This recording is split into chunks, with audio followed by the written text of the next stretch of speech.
ওকে, আসসালামু আলাইকুম। আশা করি সবাই ভালো আছেন।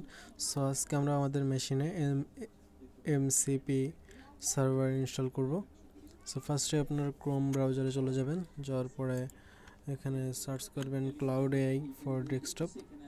তারপরে এখান থেকে ডাউনলোড ক্লাউড এই লিঙ্কে চলে যাবেন।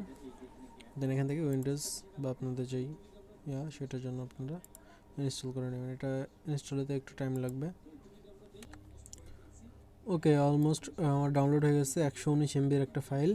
সো এটা ডাউনলোড হওয়ার পরে আপনারা এখান থেকে জিনিসটা কেটে দিবেন এবং যেই ব্রাউজার থেকে আপনারা এটার লগ ইন করতে চান সেই ব্রাউজারে এটা ওপেন করুন আর কি। হ্যাঁ, সো যে আমরা ফ্রি প্ল্যান ইউজ করব, সো কিছুটা লিমিটেশন থাকবে। সো আমরা যদি ফাইলে চলে যাই, এই যে দেখতে পাচ্ছেন যে এটা চলে আসছে। এখান থেকে ক্লিক করলে এটা অটোমেটিক ডাউনলোড বা ইনস্টল হতে থাকবে। একটু ওয়েট। দেন এই যে ইনস্টলিং ক্লাউড, এটা ইনস্টল হয়ে যাচ্ছে। Get started. আমরা গুগল দিয়ে লগ ইন করবো। আমি আমার এই ব্রাউজার থেকে লগ ইন করবো, তাহলে কন্টিনিউ উইথ গুগল দিয়ে এই ব্রাউজারটা আগে ওপেন করে রাখছি, যাতে আমার অনেকগুলো ব্রাউজার তো, যাতে আর কি এখানে চলে আসে। দেন এখান থেকে কন্টিনিউ করবে ওপেন ক্লাউড। ওকে, তারপরে এখানের কাজ শেষ, এখান থেকে স্কিপ করলাম। ওকে, এই আমাদের ক্লাউড সাকসেসফুলি ইনস্টল হয়ে গেল। ফ্রি প্ল্যানে আছি আমরা। এবং এবার যাব এখান থেকে আমরা এই ফাইল থেকে সেটিংসের মধ্যে যাব। যাওয়ার পরে এখানে ডেভেলপার যে এডিট কনফিগে ক্লিক করব, এরকম একটা ওপেন হবে। এখান থেকে আমরা রাইট ক্লিক করে এডিট ইন নোটপ্যাডে ক্লিক করব। ওকে, ক্লিক করার পরে আপনি দেখতে পাচ্ছেন যে এরকম এই যে এমসিবি সার্ভার এরকম এই যে এই ইউআরএল লিঙ্কটা আমি দিয়ে দিব। এই ইউআরএল লিঙ্কটা থেকে যে এখান থেকে আপনারা এই ফাইল সিস্টেমে আপনারা এটা সার্ভার লিস্ট আর কি, এখানে অনেক সার্ভার আছে, ঠিক আছে। এজিওর, ক্লাউড, মানে পেইড আনপেইড অনেক সার্ভার আছে। এই যে কোনটা কিসের জন্য সব লেখা আছে হালকা করে। দেন আপনারা এখান থেকে আমি যেহেতু জাস্ট একটা দেখাই যে ফাইল সিস্টেমের এটা, ফাইল সিস্টেমে ক্লিক করার পরে আমরা যে ফার্স্টে আপনার নোড যে ভার্সনটা এটা দেখে নেবেন, লেটেস্ট ভার্সন ইউজ করবেন। এই যে আমার মোটামুটি লেটেস্ট মনে হয় আছে। সো এই নোড কিন্তু ইনস্টল করা লাগবে, আর নোড যেহেতু আমরা ইউজ করব, তো সেক্ষেত্রে আমরা npx দিয়ে ইনস্টল করব। এটা ডকারের জন্য, তো আমরা npxটা ইনস্টল করবো। এটা এটা কপি করলাম, এই কমান্ড এটা কপি করলে সো আপনারা এখান থেকে এই যে যেটা ওপেন করছিলাম একটু আগে, এখানে এসে তো এটারে সিলেক্ট করে কেটে দিয়ে এবার এটারে পেস্ট করে দিলাম। দেওয়ার পরে এখানে সব ঠিক আছে। সার্ভার এখানে ইউজার নেমের জায়গায় দিতে হবে আপনার কম্পিউটারের না ঠিক আছে। সো আমি এখান থেকে দুইটা ফোল্ডার আনি। ওকে, এখান থেকে এই যে আমার যদি নাম, আমার ইউজার্সের মধ্যে আমার কম্পিউটারের নাম হলো আলামি। ওকে, আমার এই যে ডেস্কটপ এবং ডাউনলোড ফোল্ডারের অ্যাক্সেস আমার দেওয়া থাকলো, ঠিক আছে। এখান থেকে আপনি এই নামটা কীভাবে পাবেন, এই যে আপনার সি ড্রাইভে যাবেন, যাওয়ার পরে এই যে এখান থেকে ইউজার্সের মধ্যে যাবেন, এই যে এটা হলো আপনার ফোল্ডার, ঠিক আছে। এই ফোল্ডারের মধ্যে এই যে ডেস্কটপ আছে, এই যে ডাউনলোডস আছে। ওকে, সো এই জিনিসগুলো আপনারা এখান থেকে অ্যাক্সেস করতে পারলেন, ঠিক আছে। এইবার এটাকে সেভ করে দিবেন। সেভ করে দিলাম। দেওয়ার পরে এটা ক্লোজ, এটা ক্লোজ, এটাও ক্লোজ করে দিলাম। এই ক্লাউডটাও ক্লোজ করে দিই। দেওয়ার পরে এখানে দেখবেন যে একটা আসছে আর কি, এটা কুইট করে দেবেন। দিয়ে নতুন করে করবেন। ক্লাউডটাকে আমি যদি পিন করে দিই, পিন টাস্ক বার, ওকে, এটাকে এখানে নেই। ওকে, এটাকে আবার নতুন করে ওপেন করলাম। ওকে, এটা একটু লোড নেবে এবং কোনো এরর দেখেন যে শো করে নাই, তার মানে এটা সাকসেসফুলি হয়েছে। এবং আপনি সেটিংয়ে গেলে, ডেভেলপারে গেলে এবারে দেখতে পাচ্ছেন যে ফাইল সিস্টেম ইনস্টল হয়েছে। ওকে, এবার আমরা চলে যাই। এখানে আমার আগের একটা চ্যাট ছিল। ওকে, ঠিক আছে, নিউ চ্যাটে চলে গেলাম এবং এটা অফ করে দিলাম। এটা এখন আমি যদি তাকে একটা কিছু বলি যে আমি বাংলায় বলি, আমার ডাউনলোড ফোল্ডার এর মধ্যে কি কি আছে একটা লিস্ট দাও, আর একটা টেক্সট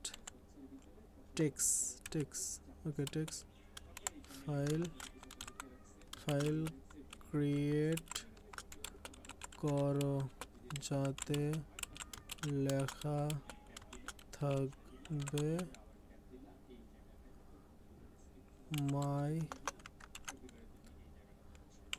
মাই first Claude AI explore. Okay, দেখি কি বলে।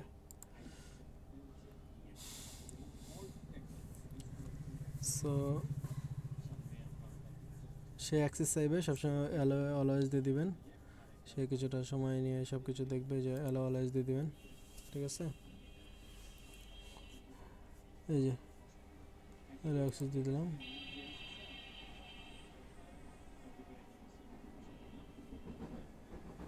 ওকে, সে আমাকে শেষমেশ দেখেন কি দিছে, যে আপনার ফোল্ডার তালিকা হলো এখানে ক্লাউডে সেট আপ ফাইল আছে, ডেস্কটপ ইউনিট সিস্টেম আছে, এমএসআই অ্যাপ প্লেয়ার জিপ আছে। এখানে আপনার জন্য একটি টেক্সট ফাইল ক্রিয়েট করছি এবং সে এটা এই নামে টেক্সট ফাইল এটা ক্রিয়েট করছে এবং এই ফাইলটার মধ্যে রয়েছে যেখানে লেখা আছে মাই ফার্স্ট ক্লাউড এআই এক্সপ্লোর। ঠিক আছে, সো এবার আমি যাই দেখি কি করছে। এখানে আসলাম, আমরা দেখতে পাচ্ছি যে সে একটা টেক্সট ফাইল, আপনারা আগে দেখছিলেন হয়তো টেক্সট ফাইল নাই কিন্তু। সো সে একটা টেক্সট ফাইল ক্রিয়েট করছে। এখানে আমার ক্লাউডের সেট আপ এবং এমএসআইয়ের অ্যাপ প্লেয়ার জিপ আছে এবং এর মধ্যে যদি আমি ওপেন করি, এর মধ্যে দেখেন লেখা আছে মাই first Claude AI explore. So দেখতে পাচ্ছেন যে কতটা পাওয়ারফুল এখন এআই। আমি যদি এগুলো কেটে দিই। সো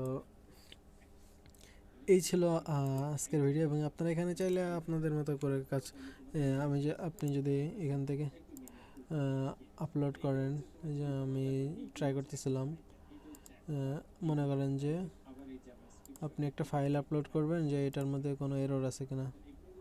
মনে করেন আমি এখন বর্তমানে যে কাজটা করতেছি React.js এর মধ্যে কাস্টম হার্ড, এখান থেকে আপনি যে কোনো ফাইল দিতে পারেন আরে। এখান থেকে আপনি চাইলে এটা দিলাম। আমি এখন যদি বলি যে here is please check this code and give me updated code with perfect or clean readable and proper structure with React TypeScript for best performance optimize and production and future proof code। দেখেন সে আমার এই কোডটা দেখবে, এখানে 99টা line আছে, যে সে analysis করবে। এই যে দেখতে পাচ্ছেন আমার ওই ফাইলের পুরো অ্যাক্সেস তার কাছে রয়েছে এবং সে একদম এক্স্যাক্টলি ওইগুলা জিনিসগুলা সুন্দরভাবে আমাকে দেখান দেবে। যে সেখানে কাস্টম হুক বানাইছে, এই যে এই হুকটা বানাইছে সে নতুন করে, আমার এটা কিন্তু হুক বানানো। এবার সে কাস্টম হুক এবার এখানে সে আরেকটা কাস্টম হুক বানাইছে। ঠিক আছে, এবং এখানে এই কাস্টম হুকগুলো ইউজ করছে, দেখেন করে সে কতটা অপটিমাইজ করে ফেলছে, মানে ইনক্রেডিবল ভাই। এই কোডটা যদি আপনি কাউকে দেন এবং এই যে এত সুন্দর করে কমেন্ট করা এবং জিনিসগুলো দেখেন সে কী কী করছে, টাইপ সেফটি দিছে, সে মিটার ডাটা যোগ করছে, সে ভেহিকলেস স্ট্যাটাস ইন্টারফেস যোগ করছে টাইপ স্ক্রিপ্ট দিয়ে, প্রপার টাইপ সব কিছু মানে এরর হ্যান্ডেল করছে, পারফরমেন্স অপটিমাইজ করছে, সে কাস্টম হুক বানাইছে, সে ইউজ কল ব্যাক ইউজ করছে, ইউজ ইফেক্টের জায়গায়। এই যে দেখেন কী পরিমাণ অপটিমাইজ করছে, ইফিশিয়েন্ট আপডেট, লোকাল স্টোরেজ থেকে শুধুমাত্র পরিবর্তিত ডাটা আপডেট করা হয়, মানে ভার্চুয়াল ডামের মতো ভার্চুয়াল লোকাল স্টোরেজ সে করতেছে, যে আমার যেখানে আপডেট হয়েছে জাস্ট ওইটাই আমার লাগবে, এর বাইরে আমার অত কিছু লাগবে না। এরর হ্যান্ডেল করছে, কোড রিস্ট্রাকচার করছে, মেমোরি ম্যানেজমেন্ট করছে, প্রোডাকশন রেডি ফিচার, মানে সব কিছু, মানে performance 60% faster rendering due to memorization. বুঝতে পারতেছেন? মানে আমার বর্তমানে যে কোডটা আছে এই কোডটাকে আমি তো একরকম করে করছি নাকি, মানে ভালো করে করছি, তার থেকেও সে 60% ফাস্টার যাইতেছে এই স্ট্রাকচারে। এবং দেখেন মেইনটেবিলিটি, ক্লিন মডিউলার কোড স্ট্রাকচার। দেখেন আমি এখানে চাইলে সব কিছু কি সুন্দর করে, আমি এখানে চাইলে এই হুকগুলারে আমি আলাদা করে আমি হুক ফোল্ডারে নিয়ে যেতে পারি, নিয়ে এক্সপোর্ট করে দিলে এখানে আমি কত মানে ছোট হয়ে গেল একদম জিনিসটা। এবং এখানে দেখেন যে সে অ্যাক্সেসিবিলিটি, রিডেবিলিটি, মেমোরি এফিশিয়েন্ট, মানে আপনার একটা ওয়েবসাইটে কী লাগে ভাই এগুলা প্রত্যেকটা কোডে থাকলে। সো আশা করি আপনারা উপকৃত হবেন এবং আপনারা এটা ইউজ করবেন। এবং এটাতে মানে একটা প্রবলেম হলো যে যেহেতু ফ্রি প্ল্যান, বাইরে মানে আওয়াজ হচ্ছে, যেহেতু ফ্রি প্ল্যান তো সেক্ষেত্রে আপনি আর কি এখানে বেশি মানে বড় রেসপন্স, মানে আরও অনেক চ্যাট করতে পারবেন না, ঠিক আছে? দেখা 2-3টা চ্যাট করলে, এরকম বড় চ্যাট করলে পরবর্তীতে এখানে একটা এরর শো করবে যে আপনার লিমিট শেষ, আপনি চাইলে আপনি এখানে আর করতে পারবেন। তখন কি করতে হবে, আপনার আবার নতুন করে এই যে নিউ চ্যাটে যাইতে হবে, নিউ চ্যাটে যেয়ে আবার ওই ফাইলটা ধরায় দিবেন, ধরায় দেওয়ার পরে আপনার যে প্রবলেম আছে প্রবলেম লিখবেন, তাইলে আর কোনো সমস্যা নেই। মানে ওই চ্যাটের মধ্যে আপনি আর কিছু করতে পারবেন না, মানে ওই চ্যাটের মধ্যে আপনি আর করতে পারবেন না। এই যে এখানে যতটুকু লিমিট আছে অতটুকুর বাইরে ও দেবে না এই যে একটা চ্যাটের মধ্যে। তো আপনি মানে ভাই ফ্রিতে এর থেকে বেশি আর কিছু কি আশা করতে পারি? ঠিক আছে, আল্লাহ হাফেজ।